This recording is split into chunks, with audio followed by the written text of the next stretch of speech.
Bismillahirrahmanirrahim. Assalamualaikum warahmatullahi wabarakatuh. Alhamdulillahi rabbil alamin. Wabihi nasta'inu ala umuri dunya waddin. Wa sallallahu ala nabiyyina wa sayyidina Muhammadin wa ala alihi wa sahbihi ajma'in. Amma ba'd. Kita panjatkan pujian dan syukur kehadirat Allah Subhanahu wa taala.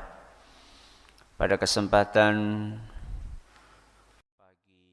malam yang berbahagia kali ini, kita masih kembali diberi kekuatan, kesehatan, hidayah serta taufik dari Allah Jalla wa Ala, sehingga kita bisa kembali menghadiri pengajian rutin Asmaul Husna di Masjid Manarul Ilmi di Komplek Pondok Pesantren Tunas Ilmu Kedung Wuluh Purbalingga ini. Kita berharap semoga Allah Azza wa Jalla berkenan untuk melimpahkan kepada kita semuanya ilmu yang bermanfaat, sehingga bisa kita amalkan sebagai bekal untuk menghadap kepada Allah Jalla wa Ala. Allahumma amin.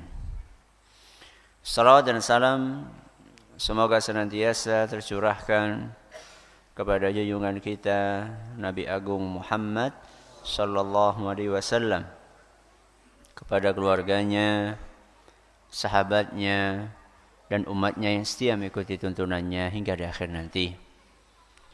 Para hadirin dan hadirat sekalian yang kami hormati, dan juga segenap pendengar serta pemirsa yang mudah-mudahan senantiasa dirahmati oleh Allah Azza wa Jalla. Pada pertemuan yang lalu kita telah mengawali pembahasan tentang dua Asmaul Husna. Apa itu? Al-Khaliq dengan Al-Khallaq. Kita telah sampaikan perbedaan antara makna inti dari kedua nama tersebut. Saat itu terakhir kita bahas bahwa Allah Azza wa Jalla menciptakan para makhluk itu bukan tanpa tujuan. Allah Azza wa Jalla tidak pernah sia-sia dalam menciptakan segala sesuatu. Nah, perlu untuk kita pelajari mengapa Allah menciptakan makhluknya. Ini tema kita malam hari ini. Mengapa Allah menciptakan makhluknya?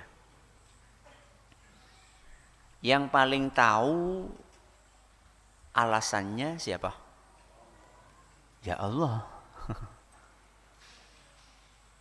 Kalau jenengan melihat sebuah bangunan detil, ini sih fungsinya buat apa? Kalau pengen tahu jawaban yang tepat, tanya sama arsiteknya. Ya. Kalau jenengan penasaran nasi goreng enak banget, pengen tahu apanya? Bumbunya, tanya sama kokinya. Kalau tanya sama yang makan ya belum tentu tahu. Ki bumbunya apa? Pokoknya enak. Lah kalau kita pengen tahu kenapa Allah menciptakan makhluknya, menciptakan alam semesta ini, yang paling tahu jawabannya ya Allah. Apakah Allah telah menjelaskan tujuan Dia menciptakan alam semesta ini? Sudah dijelaskan sama Allah. Di mana Allah jelaskan? Di dalam Al-Quran. Nah, para ulama kita, mereka menerangkan bahwa Allah menciptakan makhluk-makhluk ini secara garis besar itu tujuannya ada dua. Pinten? Ada dua. Yang pertama, sebagai sarana untuk mengenal Allah. Apa yang pertama? Sebagai sarana untuk mengenal Allah. Yang kedua, agar makhluk-makhluk itu beribadah kepada Allah. Apa yang kedua? Agar makhluk-makhluk itu beribadah kepada Allah. Ada berapa tujuannya? 2. Yang pertama, sebagai sarana untuk mengenal Allah. Yang kedua, agar makhluk-makhluk tadi beribadah kepada Allah. Mari kita kupas satu persatu dari 2 tujuan ini, berikut dalilnya. Yang pertama, tujuan Allah menciptakan makhluk-makhluk itu agar makhluk-makhluk tadi dijadikan sarana untuk mengenal Allah. Karena saat kita hidup di dunia, kan tidak mungkin ketemu sama Allah. Gimana betul? Nggih. Kalau jenengan pengen kenalan sama orang lain kan mudah, ketemu, tatap napa?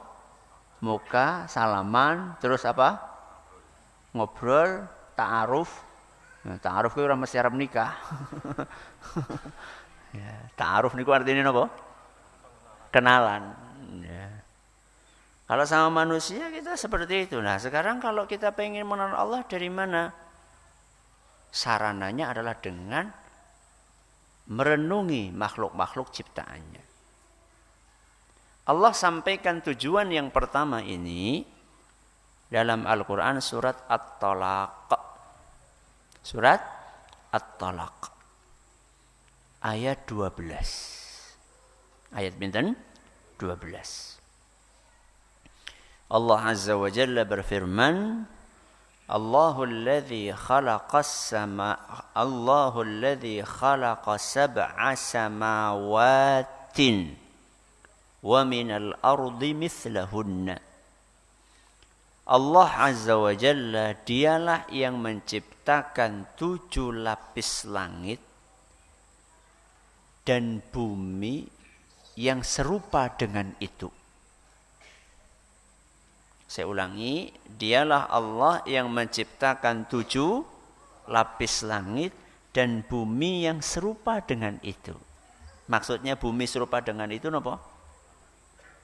Ya 7 lapis juga. Itu maksudnya. Jadi Allah menciptakan langit 7 lapis dan Allah menciptakan bumi juga pinten? 7 lapis.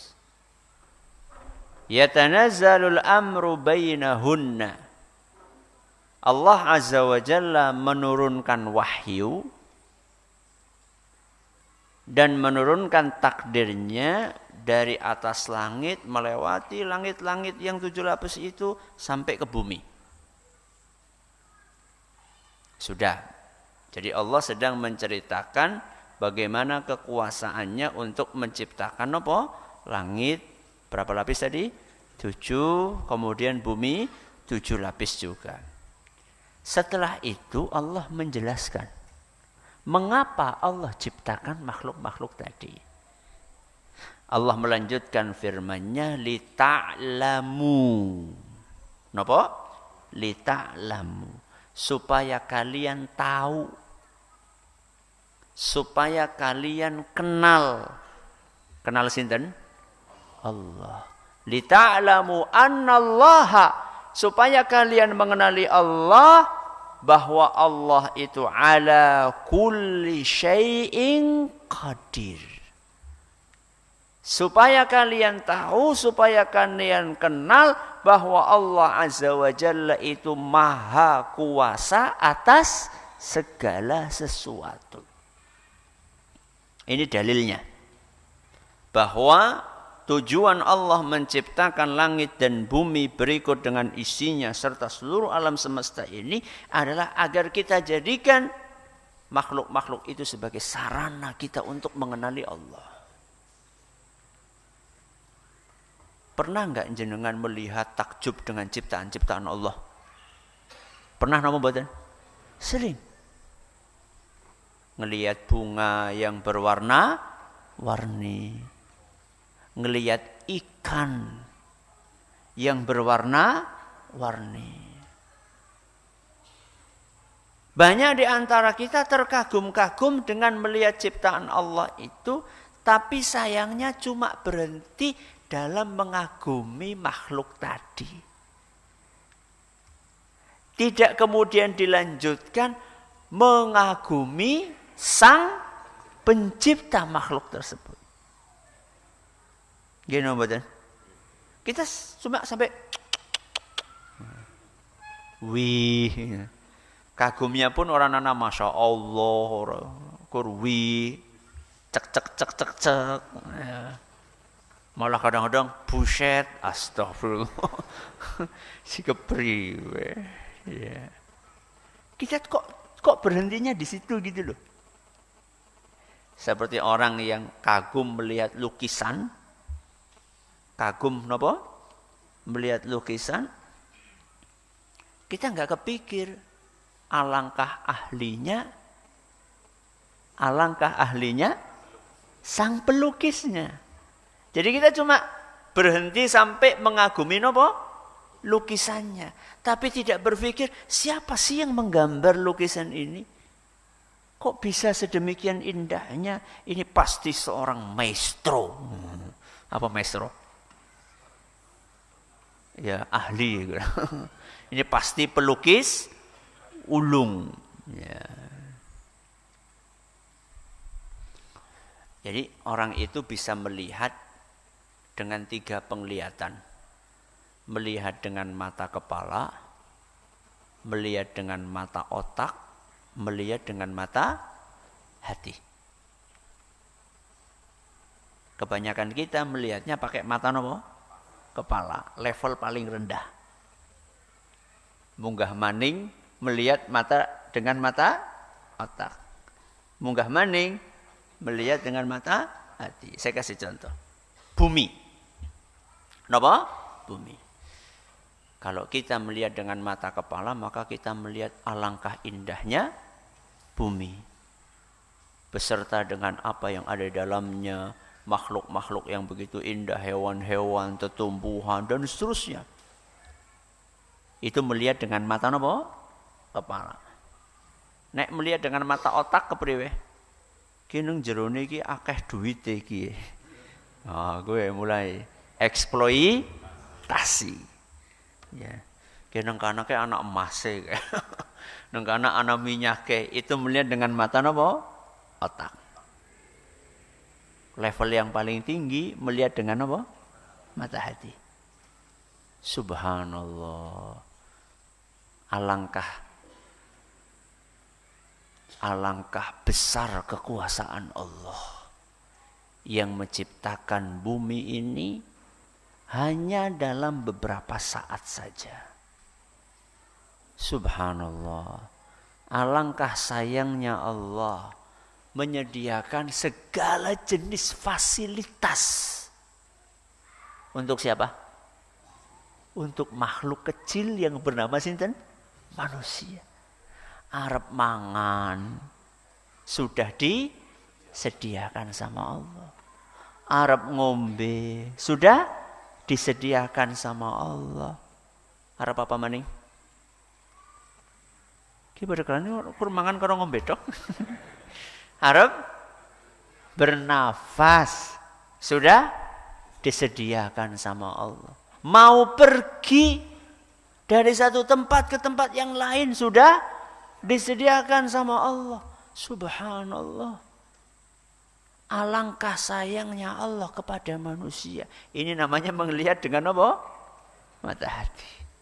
Nah, dewek sini dengan gue. Kepala, apa otak, apa hati? Ya, kebanyakan apa? Masih kepala. Alias melihat dengan mata kepala. Padahal Allah Azza wa Jalla ketika menciptakan alam semesta ini tentu ada tujuannya.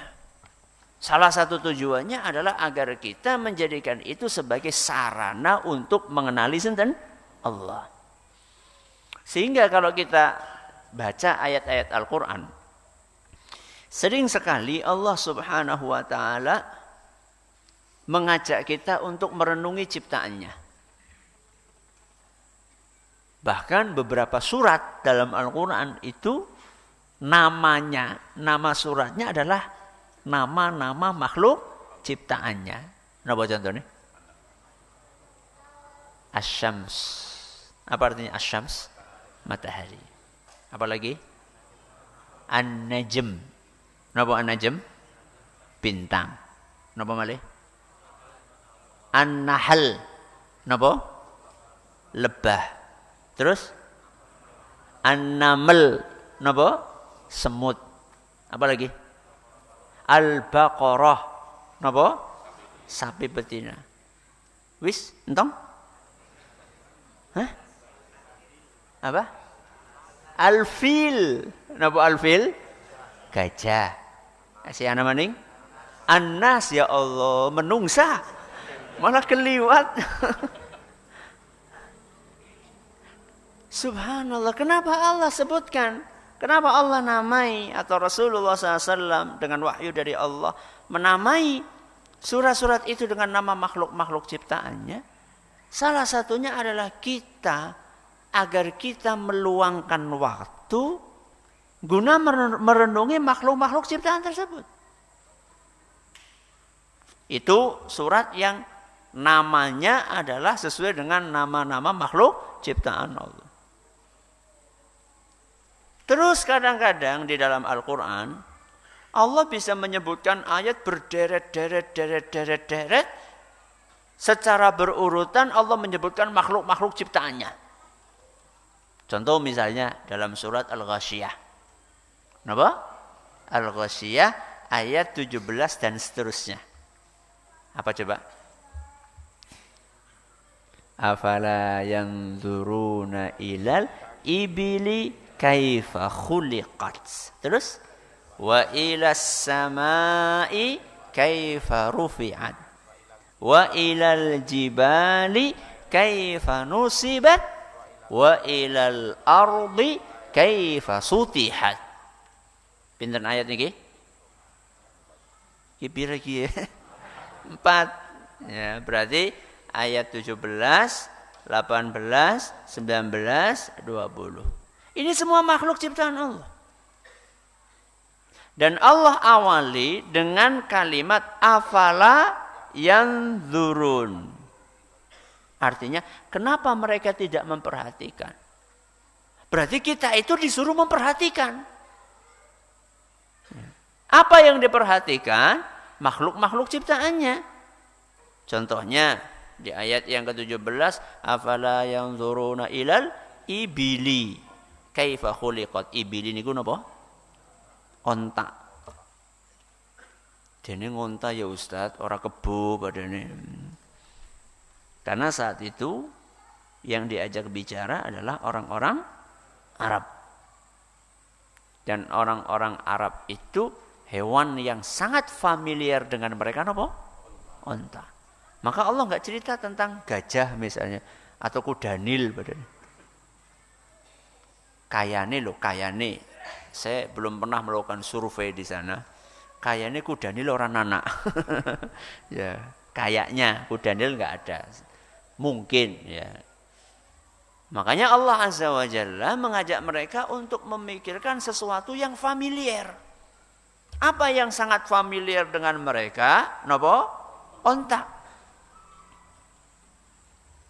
Supaya mereka memikirkan bahwa onta ini salah satu makhluk Allah yang ajaib. Ajaib apanya? Ajaib manfaat yang bisa mereka petik darinya. Dagingnya bisa dimakan, susunya bisa diminum, apalagi? Apa? Tenaganya bisa digunakan untuk transportasi. Apa maning? Ya mau tenaga tunggangan. Ya. Apa? Daging sudah. Kulitnya bisa dipakai untuk, enggak tahu saya. Ya. Ya, mungkin bisa dipakai untuk buntel apa gitu ya. Oh iya, bisa dipakai untuk bikin itu apa namanya? Apa namanya? Tempat air. Ya, apa sih jenenge kayak? Kendi ya. Ya, kendi yang terbuat dari apa? Kulit. Ya. Tunggangan. Mereka sangat butuh tunggangan karena saat itu belum ada nopo pesawat. Dan onta itu salah satu hewan yang super kuat. Ya. Onta dewasa itu bisa membawa beban 0,5 ton. Pinten? 0,5 ton. Sapinya jenengan sakit. Ya, 0,5 ton. Dan dia bisa membawa beban 0,5 ton berjalan 3 hari 3 malam tanpa makan, tanpa minum.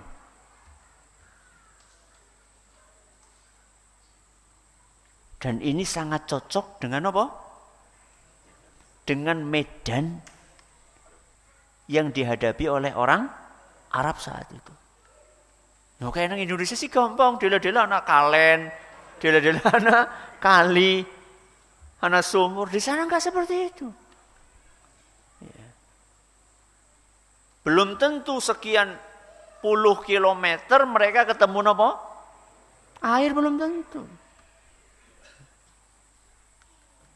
Dan luar biasanya juga onta ini sekali minum itu bisa buat berhari-hari. Ya, bahkan kalau tanpa beban, kalau itu kan tadi pakai beban ya 3 hari. Bahkan kalau tanpa beban itu bisa puluhan hari onta berjalan. Tanpa nopo beban, nggak pakai minum bisa dia. Kenapa? Karena dia bisa nyimpen. Sekali minum itu onta bisa minum 200 liter. Pirang galon gue? Oh, pirang dream, salah. 1 galon sih berapa? 19 liter. Ya, katakanlah 20. Berarti pinter? 10 galon. Bayangkan, 10 galon geluk. Ya. Tapi sekali minum itu bisa buat berhari-hari. Makanya onta kan punya apa? Punuk. Lah punuk gue water turun nih. Ya, tempat penyimpanan airnya. Subhanallah. Afala yanzuruna ilal ibili kaifa khuliqat. Jadi ketika kita melihat onta itu, kita jangan berhenti takjub dengan apa? Onta itu, tapi kita harus lebih takjub dengan sang pencipta onta itu. Saya kok heran ya, banyak orang takjub dengan teknologi, banyak orang takjub dengan bangunan yang full fasilitas. Kok dia tidak takjub dengan alam apa? Semesta, itu aneh. Ya. Lebih menakjubkan isi alam semesta ini dibandingkan apa? Dibandingkan bikinan-bikinan manusia. Coba sekarang datangkan ya, mobil yang nggak perlu diisi bensin, dipakai terus selama berapa? 3 hari 3 malam. Coba datangkan. Mana? Ada Ustadz mobil listrik. Iya. Nek ora dicas. Ya. Datangkan mana? Ya. Berarti antara mobil Ferrari sama onta lebih menakjubkan mana? Onta. Walaupun kalau dikasih Ferrari ya mau. Nek diwehi. Tuku sih gue ngapa? Eman-eman temen mendingan gue bangun masjid. Ya. Afala yanzuruna ilal ibili kaifa khuliqat. Terus napa? Wa ilas samai kaifa rufi'at. Apa artinya sama? Langit. Napa? Langit. Jadi setelah kita diajak untuk merenungi onta, kita diajak oleh Allah untuk merenungi langit. Onta saja sudah membuat kita takjub padahal ukurannya dibandingkan langit nggak ada apa-apanya. Onta itu seperberapanya langit? Hah? Seperakeh. Ya. Setelah kita diajak untuk merenungi onta yang kecil dibandingkan langit, kita bertahap disuruh merenungi sesuatu yang lebih besar lagi. Yaitu apa? Langit. Bikin langit sama bikin manusia susah mana? Susah mana? Langit. Makanya dalam ayat Al-Quran, surat Ghafir, ayat 57 sampai 58. Surat apa? Ghafir, ayat 57 sampai 58, Allah berfirman, La khalqus samawati wal ardi akbaru min khalqin nas. Sesungguhnya penciptaan langit dan bumi itu lebih sulit dibandingkan penciptaan manusia. Menciptakan manusia saja sulit, apalagi menciptakan langit. Sampai sekarang ilmuwan secanggih apapun, walaupun mereka kumpul semuanya, bisa nggak bikin manusia? Nggak bisa. Lah itu Ustaz bikin robot, bukan robot, napa? Manusia, nggak bisa. Sekarang ada Ustaz robot yang mirip banget manusia. Cuma apa? Mirip. Jajal kon ngombe. Konslet. Ya. Sekarang ada robot yang bisa tertawa. Ya, oke, tertawa. Tapi bisa enggak merasakan cinta? Ya. Tapi kan ayu, lah ngapa ayu nek ora? Tidak bisa mencintai. Ketika jenengan bahagia, apakah dia bisa ikut bahagia? Ketika jenengan sedih, apakah dia bisa ikut sedih? Ora ayu-ayune bojone jenengan ya. Ora penak temen gitu. Sekurang cantiknya istri jenengan, itu tetap lebih nyaman berduaan dengan istri jenengan, maksudnya jenengan, dibandingkan berduaan dengan apa? Robot. Walaupun robotnya ayu. Ya. Coba jenengan bayangkan, jenengan lagi sedih, lagi galau, ujug-ujugnya robotnya guyu kayak gue. Coba gimana perasaannya coba? Istri jenengan kan kalau jenengan lagi lagi galau, lagi sedih kan ikut berempati. Itu gak ada, robot empati itu belum ada. Ya. Makanya Allah dalam Al-Quran ini, surat apa tadi? Ghafir ayat 57 sampai 58 menjelaskan bahwa penciptaan langit dan bumi itu lebih susah dibandingkan penciptaan manusia. Walakinna aktsaran nasi la ya'lamun. Tapi sayangnya kebanyakan manusia tidak sadar itu. Ya. Lalu Allah melanjutkan, wa ma yastawil a'ma wal basir. Orang yang buta itu tidak sama dengan orang yang bisa melihat. Subhanallah, seakan-akan orang yang tidak bisa merenungi keagungan ciptaan Allah untuk menyimpulkan keagungan Allah, seakan-akan dianggap seperti orang yang apa? Buta. Nauzubillahi min dzalik. Ya. Langit, ya, setelah suruh ngelihat onta, suruh ngelihat apa? Langit. Ya, memang sangat menakjubkan. Salah satu keajaiban langit itu adalah yang sering kita dengar, Allah ciptakan langit tanpa apa? Tanpa tiang.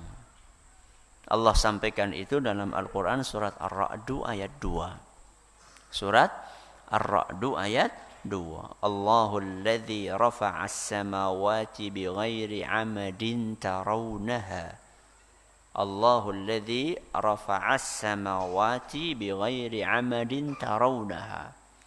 Allah lah yang mengangkat langit. Allah lah yang mengangkat langit tanpa tiang yang kalian lihat. Tanpa apa? Tiang yang kalian lihat. Jadi ada dua penafsiran ulama, ada yang mengatakan tanpa tiang yang bisa kalian lihat itu maksudnya ada tiangnya tapi kalian tidak bisa melihat. Atau penafsiran yang kedua mengatakan nggak ada tiangnya, makanya nggak bisa dilihat karena memang tidak ada. Mau pakai penafsiran manapun tetap ajaib. Tetap apa? Ajaib. Coba ini masjid sekecil ini dibandingkan apa? Langit. Berapa tiang coba dengan itu? Banyak. Ya. Coba kalau misalnya tiang ini ditiadakan bagaimana? Ambruk. Lah enggak usah masjid lah. Ini loh. Apa? Meja. Meja ini kalau enggak ada tiangnya bagaimana? Ya udah meja. Jenenge papan. Ya. Gak bisa berdiri kalau nggak ada apa? Nggak ada tiangnya. Coba sekarang kita bayangkan langit yang sedemikian luasnya nggak ada tiangnya. Bagaimana bisa tetap mengambang? Ya. Kok bisa ngambang? Ya karena dipegangi sama Allah. Makanya Allah katakan Allahul ladzi rafa'as samawati. Dialah Allah yang mengangkat langit. Jangan bayangkan langit yang sedemikian besarnya oleh Allah Azza wa Jalla dipegangi supaya tidak runtuh. Ngurugi siapa? Manusia. Sampai kapan? Sampai kapan? Sampai datang hari kiamat. Idza samaun fatarat. Ayat yang lain, idza samaun syaqqat. Nanti ketika hari kiamat langit itu akan terbelah, langit itu akan runtuh. Dan saat itulah akan menimbun manusia yang ada di atas muka bumi ini. Nah, selama masa tunggu itu Allah Azza wa Jalla pegangi. Maka alangkah kuatnya Allah Subhanahu wa ta'ala. Ustaz, emang langit abot? Allahu Akbar. Ya abot banget. Ya. Tapi kan langit kan gak ada apa-apanya. Kata siapa gak ada apa-apanya? Tapi kan gas. Emang gas gak berat? Apa jenengan ratau tuku gas?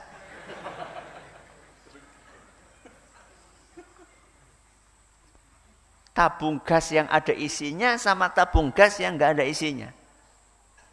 Sama atau beda? Beda apanya? Regane. Beda beratnya. Ya jelas lebih berat yang ada isinya.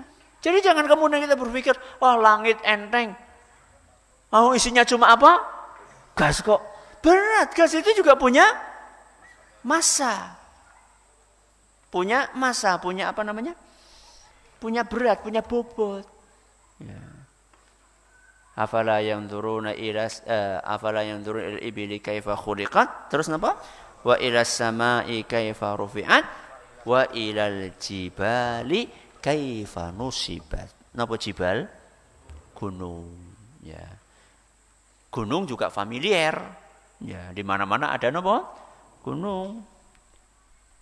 Wa ilal jibali kaifa nusibat, perhatikanlah bagaimana gunung itu ditegakkan. Sebagian ulama menafsirkan makna ditegakkan itu adalah dijadikan sebagai apa? Pasak. Pasak niku napa? Patok, pantek, paku. Ya. Jadi bumi gunung itu salah satu fungsinya sebagai apa? Sebagai pasak. Loh, emang bumi ini butuh pasak? Emang bumi itu butuh patok? Butuh. Sekarang saya tanya sama jenengan. Di bumi itu kan ada daratan, terus ada apa? Lautan. Antara daratan dan lautan itu luas mana? Lautan. Walaupun para ahli mereka berbeda dalam menentukan perbandingannya. Ada yang mengatakan 3:4, ada yang mengatakan 2:3, ada yang mengatakan 1:3. Tapi tetap pasti angka yang besar itu untuk nopo? Lautan. Saya kasih ilustrasi. Jenengan punya bola. Nopo? Bola. Kemudian bola itu letakkan di dalam ember yang lebar, diisi dengan air. Apa yang terjadi dengan bola tersebut? Gampang sekali untuk apa? Goyang. Itulah kira-kira ilustrasinya. Daratan itu adalah bola, lautannya adalah air yang ada di dalam ember. Apa yang terjadi seandainya bumi ini, daratan yang kita tinggal ini, seperti bola yang tidak ada pasaknya? Apa yang terjadi? Goyang. Ya nekur goyang tok, nek muter.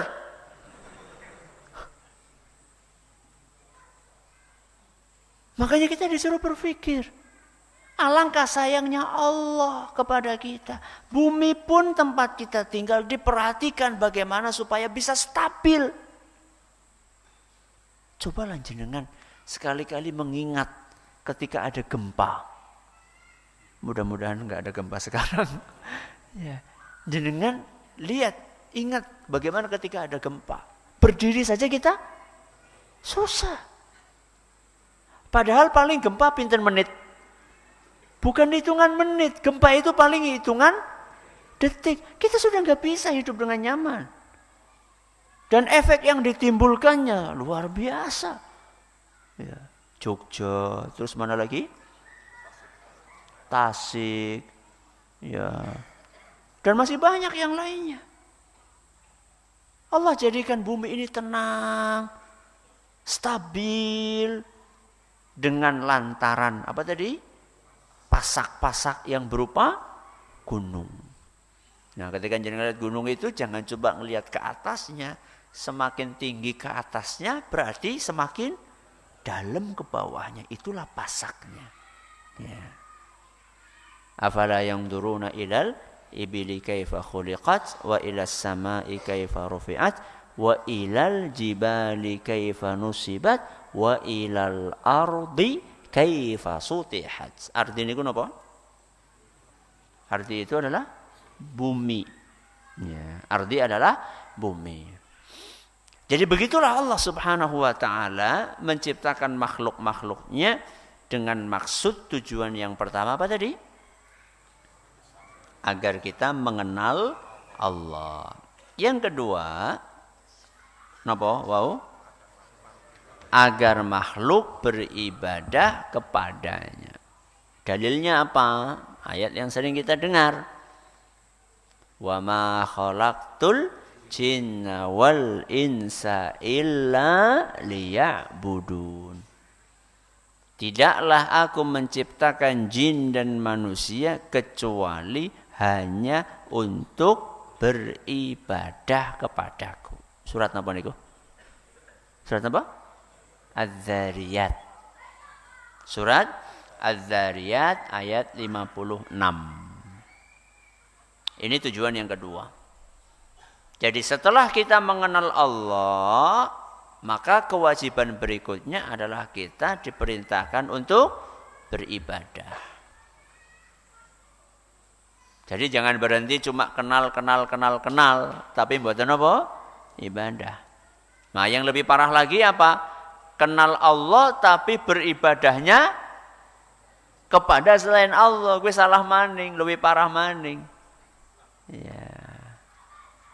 Kenal Allah tapi ndongane mengnyi blorong, salah maning. Bukan. Kita merasa takjub dengan makhluk ciptaan Allah boleh, tapi jangan salah fokus. Jangan gagal fokus. Ya. Kita takjub dengan makhluk ciptaan Allah, jangan kemudian mengakibatkan kita kok malah jadi menyembah makhluk Allah. Takjub dengan matahari boleh atau tidak? Boleh, tapi Jangan menyembah matahari. Takjub dengan api boleh mboten? Boleh, karena api banyak manfaatnya. Tapi menyembah api itu salah fokus. Takjub dengan laut boleh, tapi jangan menyembah laut. Takjub dengan bintang boleh, tapi jangan menyembah bintang. Menyembah bintang niku pripun? Ya gue. Oh, bintangmu apa? Sagittarius. Oh, berarti kau harap kayak gini. Loh, subhanallah. Memang bintang yang menentukan nasib kita. Yang menentukan nasib kita bukan siapa? Bukan bintang.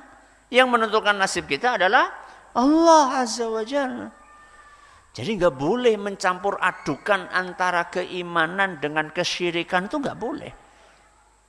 Kalau kita sudah beriman, meyakini bahwa Allah yang menciptakan kita dan menciptakan alam semesta ini, maka kewajiban kita beribadahnya juga hanya kepada Allah. Ini nanti kita akan kupas lebih lebar insya Allah. Nah, poin ini, poin tentang kewajiban beribadah kepada Allah. Saat nanti kita mengupas tentang buah manis dari mengimani nama Allah Al-Khaliq dan Al-Khallaq. Berarti intinya pengajian kita hari ini, kenapa Allah menciptakan makhluk? Satu, sebagai sarana untuk mengenali Allah. Dalilnya surat apa? At-Tolak ayat 12. Apa tujuan yang kedua? Agar makhluk itu beribadah kepada Allah. Dalilnya apa? Surat Az-Zariyat ayat 56. Mudah-mudahan yang sedikit ini bermanfaat buat kita semuanya. Terima kasih atas perhatiannya. Mohon atas segala kurangnya. Kita tutup dengan membaca Subhanakallahumma wa bihamdika asyhadu an la ilaha illa anta astaghfiruka wa atubu ilaik. Assalamualaikum warahmatullahi wabarakatuh.